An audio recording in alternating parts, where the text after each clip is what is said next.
This is Dominic Robbins with Team 5, here to present the final demo for the gate tracking and analysis project.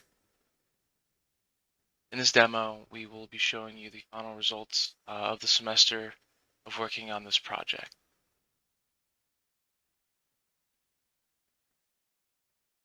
The objectives of this project are as follows. We wanted to create a hardware system that will gather inertial data that can be used to evaluate gate and pass this serially over Bluetooth to a device running an app. This data would be stored in a database. The database we used was Google Firestore, and data would be cleaned and stored for later use. We wanted to create a dashboard that would provide a user-friendly environment for users to view their data and to view visualizations that this data could create. We also wanted a neural network to be running in conjunction with the dashboard that would classify the data and classify the visualization that is being presented.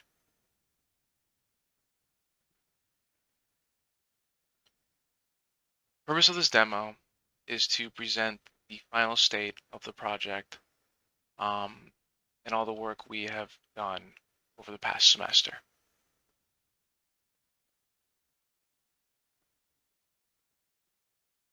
Here we can see the system diagram. This diagram has not changed much over the course of the semester, as the components didn't change very much.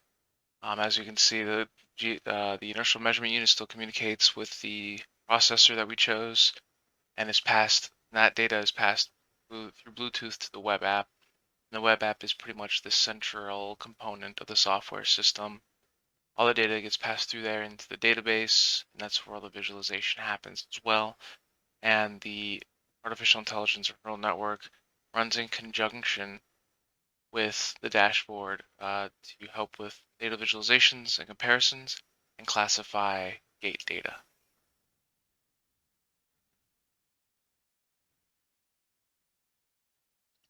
Here we have an information flow diagram. Again, this has not changed very much since the beginning of the semester. This shows how the data started where the data is gathered all the way to where it ends up in the database and the neural network. And again, as stated in the system diagram, the dashboard is kind of the central component to the software. We can kind of see how everything works through the dashboard and how the information flows from the dashboard to the database back to the dashboard, how the neural network pulls information from the database through the dashboard, and how both the dashboard and the neural network contribute to visualization.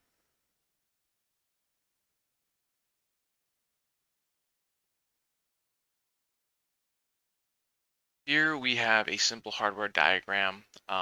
This was meant to provide a very simple visual representation of how the components are connected to each other with through the AT Mega 32AP. We can see that the gyroscope, which is an MPU 6050, which is on the GY521 breakout board, connects to the microprocessor through I2C communication. And then we have the HC05 breakout board, which communicates through the RX and TX, or the transmission and receiving ports of the chipset, and that makes it simple to write serially to the Bluetooth, and that data can be passed over that Bluetooth connection to the software or to a software app.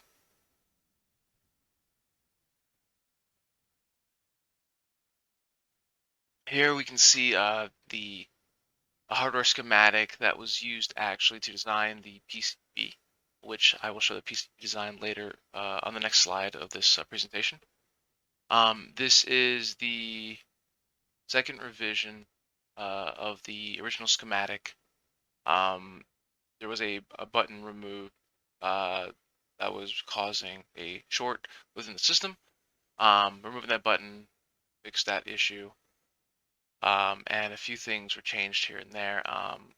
There was a mistake on the original schematic where the SCL and SDA lines of the GUI 521 were connected to the wrong ports, which caused the issue with the gyroscope not printing out data or giving correct data.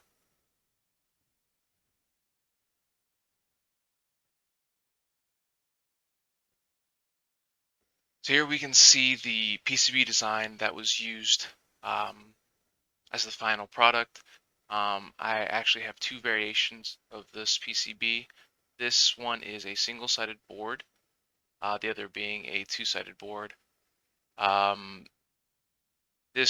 chose to go with the single-sided board as it was easier to troubleshoot since everything is on the same side. I can kind of get an idea of, I can have better an idea of where um, connections are supposed to be, and I can also trace the connections easier when they are on one line. Even though it's not a complicated board, it still uh, allows for an easier troubleshooting process over a two-sided board. The two-sided board, it was also given in the deliverables of the project, which can be viewed on our teams. But the board the board that we decided to use as the final product is the single-sided board. Now we'll go over that in the next slide in the video.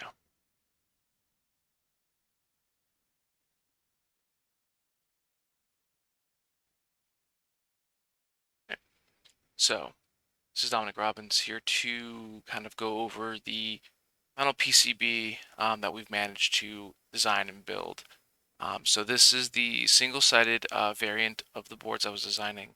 Of course, the double-sided is in the deliverables, the schematic, the PCB picture or the CAD picture, and all of the Gerber files as well are in the deliverables, as well as the Gerber files and the things for this board as well, a single-sided.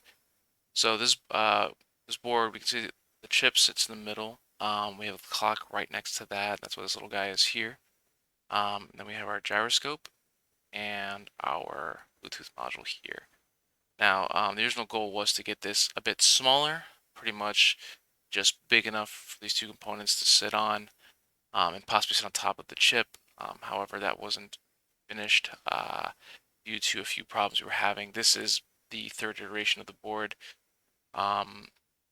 With the double-sided being the second iteration, the double-sided board did fail to perform, but that was more because of issues with milling. The single-sided was chosen because it was easier to mill and also easier to troubleshoot, as the leads are on one side. These jumpers had to do with what I explained earlier in the schematic, where the SCL and SDA lines of the gyro were crossed. So we weren't able to get another board milled as it was going to take too much time.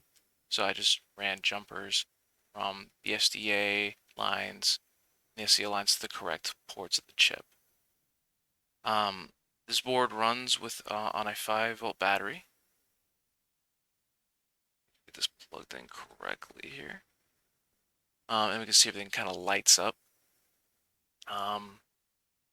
It does connect, the Bluetooth does connect to the device, and data is theoretically passed over the Bluetooth to communicate with the app.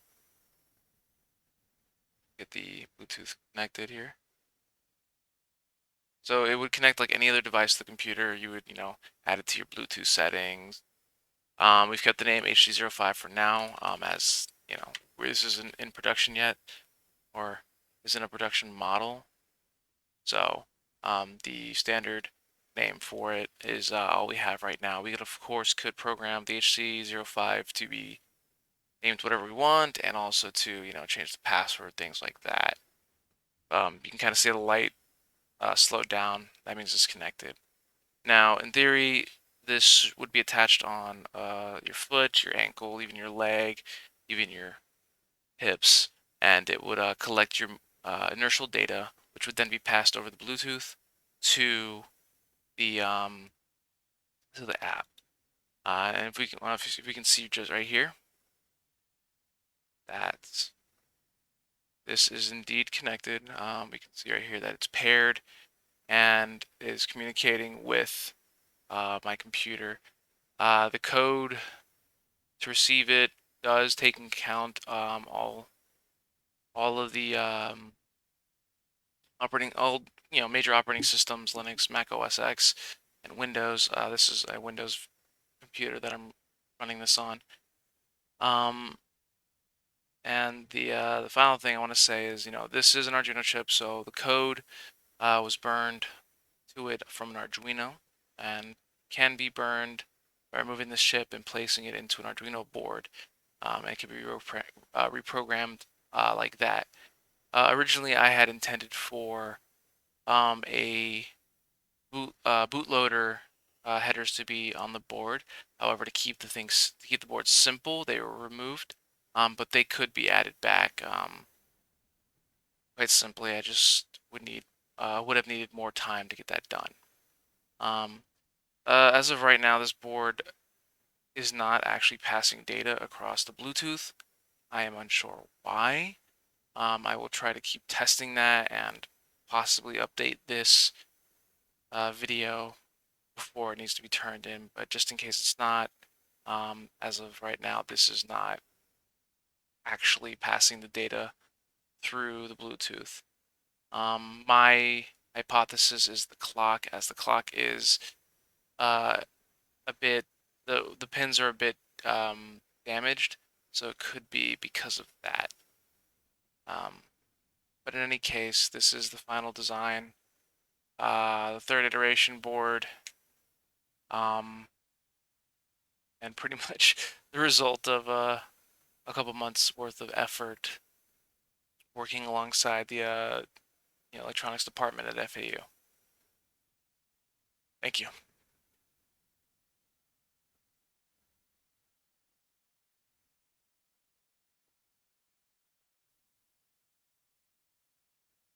My name is Michel Alobaid, and I'll be talking about the hardware code. First thing we do is to initialize I2C address of the MPU, and we set the data values that we got from the IMU datasheet. We also set a function to convert the G-unit to meter per second square. In the void setup, we have the baud rate as 9600, which is the recommended baud rate, and we set the registers to 0 to wake up the MPU. In the void loop, we request a total of 14 registers, and although we have a temperature, but we are not going to use it. We have it because it is needed as the reading is bitwise through the registers. Then the code will read the values in meter per second square as well as the time in milliseconds. Lastly, we chose the delay to 13 so we can have around 400 samples per minute.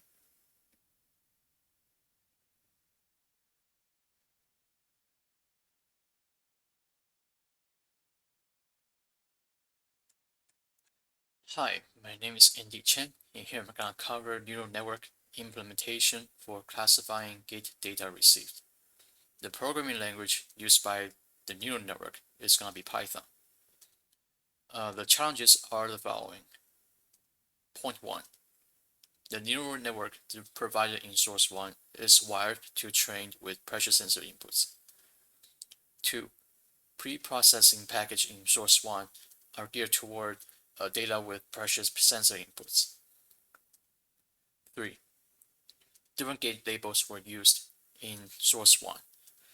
So in the next slide, I'm gonna explain what labels, the gate labels they used in source 1 and what gate labels we're gonna use for our project. Next slide.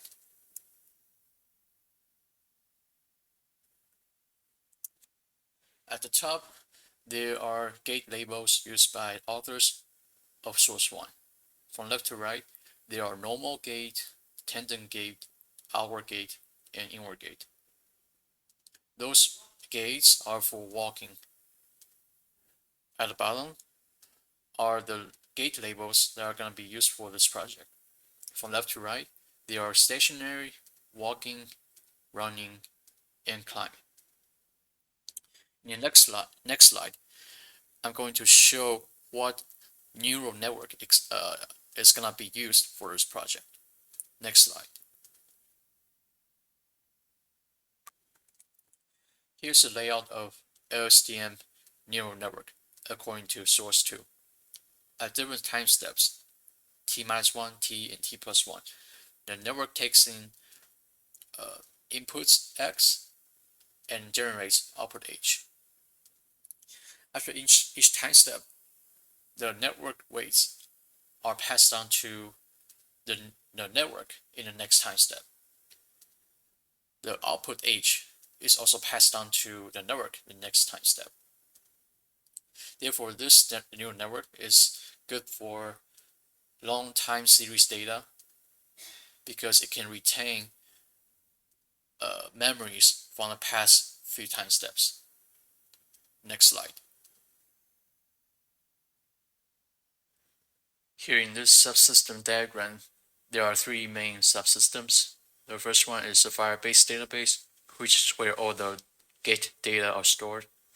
And the second subsystem is the Django web app interface, and this is where the user can request a specific data set from the Firebase and then get predictions for it. And the third subsystem is the neural network, and this is for making the predictions. And the network being used in this for this neural network is the Lstm network, to be specific. Next slide.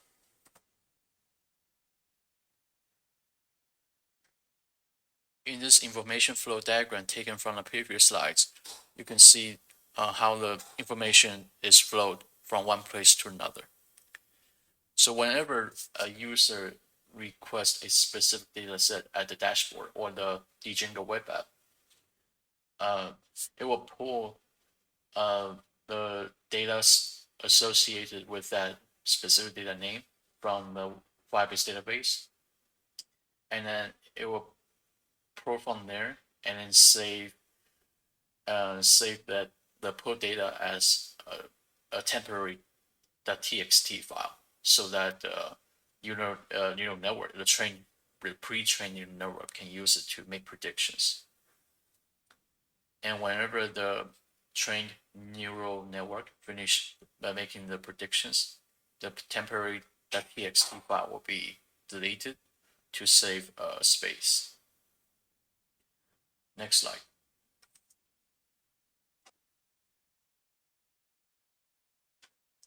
So in this Google Colab environment, you can see the script for training the neural network. And the labels have been changed to fit our project. And the labels we use are walk, run, climb, and etc. Within the Firebase database, currently there are two data sets that are used for this demo. The first one is called session 1, and the second one is called session 2. And since at the time there weren't any labels assigned when recording the data to the database, so the walk and run labels, they are just assigned here arbitrarily, just for the purpose of demonstrating the workflow of the project. So after the new labels and the data name are assigned, it's then used to train the neural network, and then the neural network will be saved as a data weight file called the .h5 file, which is saved using this procedure here. And this procedure right here is defined in the model.py custom class file, and is saved using this procedure right here, and the name will be saved as latest model.h5. within the models directly. And if you look at the right of the screen, the neural network model is saved right here. So after the training is done, the data is then used to be put into the Django project. And before that is done, it has to be first published to Google Cloud using Cloud Run. And right now this project is already deployed for the demonstration. So right after the deployment, a link like this one right here will be provided for testing out the application, the web-based application. So for a user like me right here, I just put in the data name I want the predictions to be made, such as session 1, and after I put the name in and click the button right here, it will take a while for the predictions to be made. And if we just look at the logs right here, you can see that the web app is doing the processing. As you can see right here, the TensorFlow is being loaded to be used to make predictions.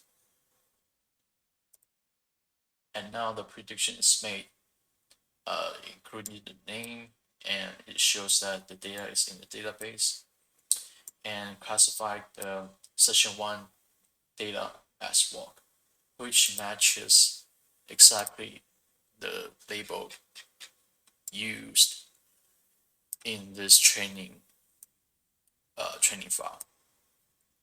And if we put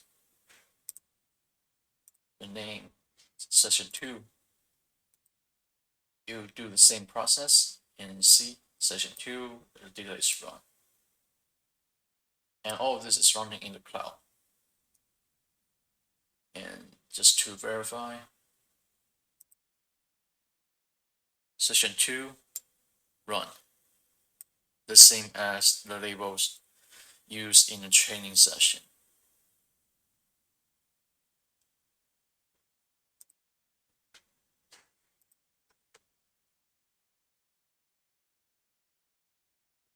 The structure of the database is as follows, with gate data at the top, the user ID, the session number, the classifications running, walking, and stairs, and then the gate data underneath, at the very bottom.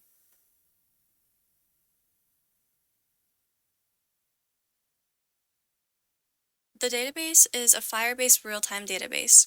The database stores data as JSON objects. The database connects to the Django framework and pushes and pulls data to help with visualization.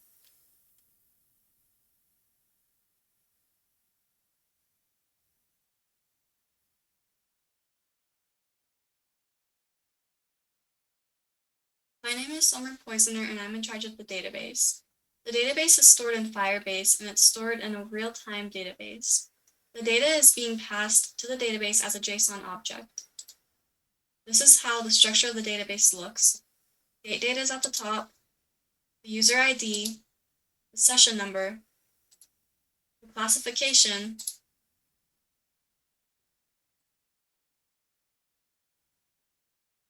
and then the data. As you can see, the nodes look random right now, but it's because there's a lot of data in the database. So if we follow this message right here and we select this specifically,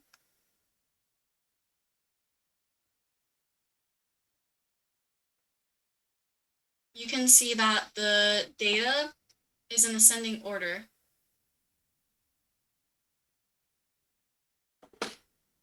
I also created a pre-processing code that takes in the CSV file and gets rid of any white space, any null values, or any values that do not follow the proper format.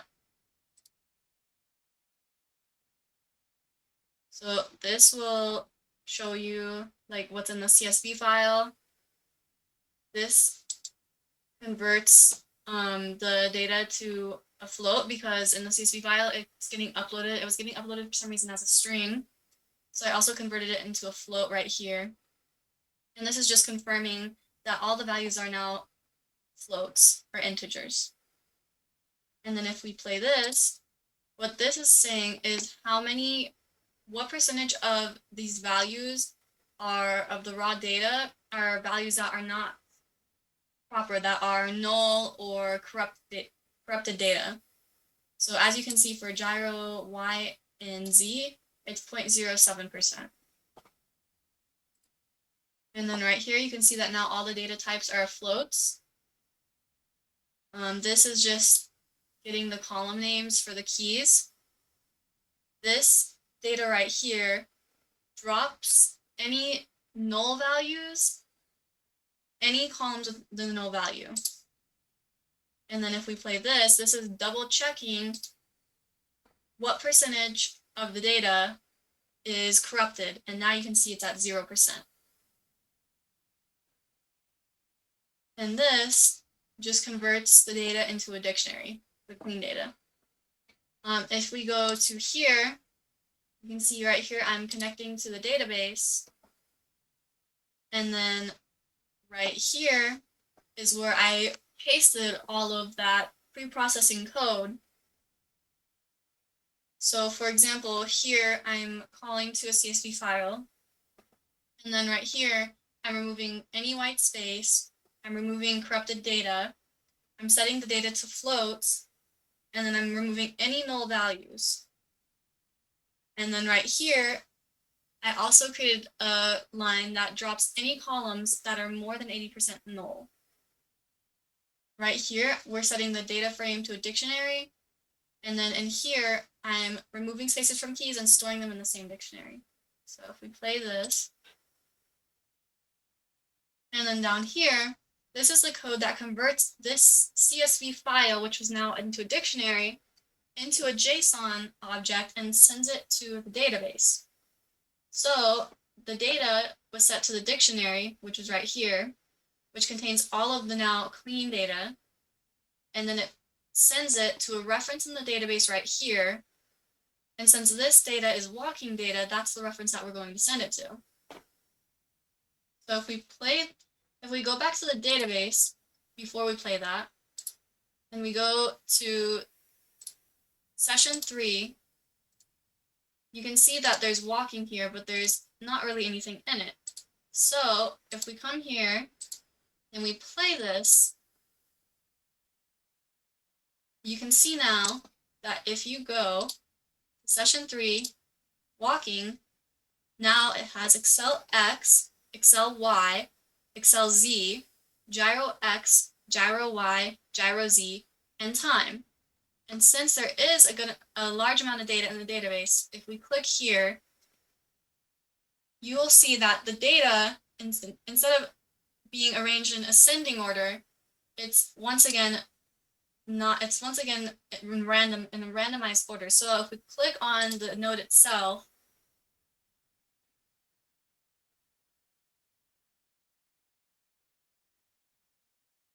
you can see that the data is in proper ascending order, but for some reason in the main part of the database, it's showing random numbers.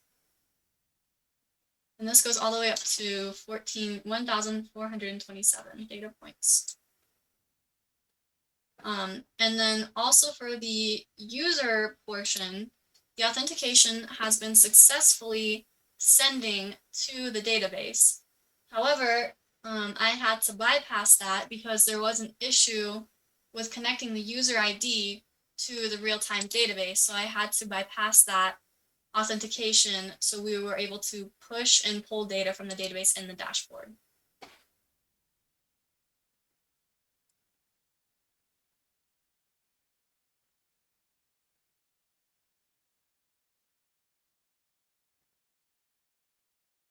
Hi, my name is Anya Schultz, and I was responsible for the dashboard and the visualization. So here is the homepage with a brief description about our project. Then live, this was supposed to be where like the user would see live feed of their data, but we did not get a chance to complete that aspect of the project. Here is the graph, which is the visualization.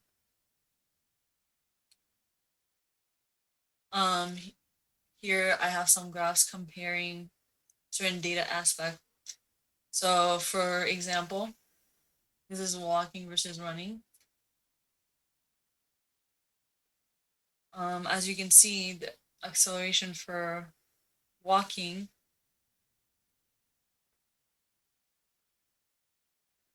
is pretty like, I don't know, stagnant. And for running, as you can see, it goes up, it increases, and kind of decreases when the person slows down.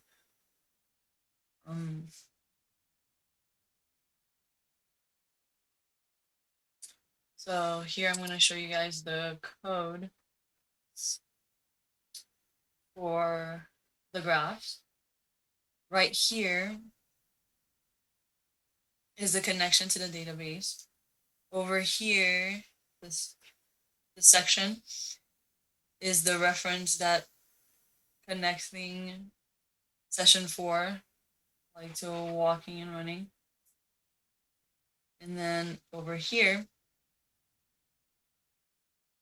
this part right here is where you get the data. And then I set x equal to a key in the data, and 1 to 6, which means I chose 5 points. And this is the plotting of the points. I named them, I named the graph, and this is how it turned out.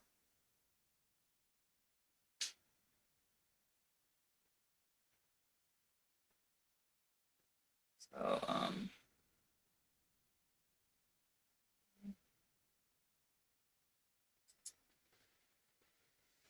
here, this is for the history. This is for the HTML.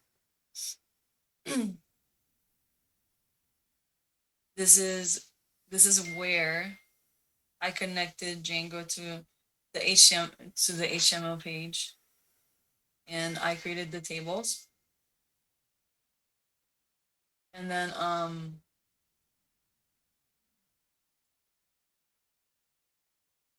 this is where I'm connecting each node, this part right here, to the database so that I can pull the data.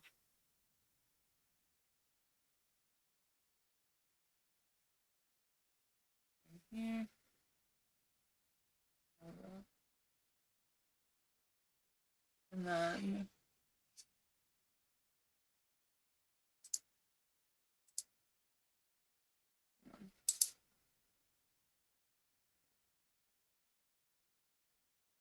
And then this is the page. This is the history page. As you can see, like there's the table with the data and stuff like that, so people would be able to check their walking and running data. And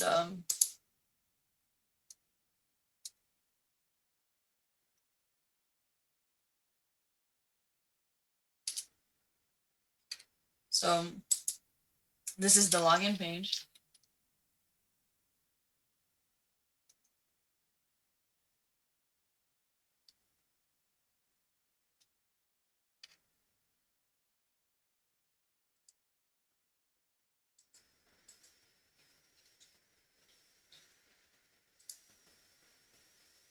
So as you can see, the login page still works.